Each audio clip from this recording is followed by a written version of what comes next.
bagaimana cara membatasi agar karena banyak menggunakan nama Manguni lain agar bisa tetap di ini. Pertama, baik kami di Kemdagri maupun di Kumham, kami berpedoman pada pasal 59, Pak. Dan di sistem kami atau maupun sistem Kumham itu menolak ormas dengan yang sama persis, Pak. Kalau misalnya sudah berdiri Brigade Manguni Indonesia, kemudian juga ada yang mencoba terdaftar Brigade Manguni Indonesia lagi, itu tidak bisa, Pak. Yang sama persis tidak bisa. Nah, yang dibolehkan kalau dibedakan sedikit, Pak.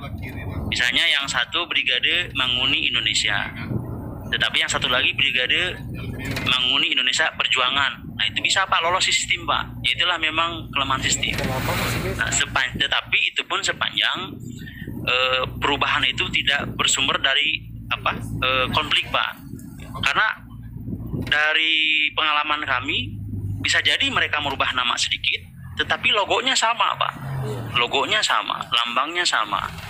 Kecuali kalau namanya dirubah sedikit, logonya sudah beda, kemudian lambangnya juga beda. Nah, itu kami maupun Kumham, kami anggap itu sebagai dua ormas yang berbeda, Pak. Tetapi kalau yang satu Brigade Manguni Indonesia, yang satu Barisan Manguni Indonesia, beda brigade dengan barisan tapi logo sama, lambang sama, nah itu yang tidak boleh, Pak. Otomatis sistem kami menolak itu, Pak. Menolak itu, Pak.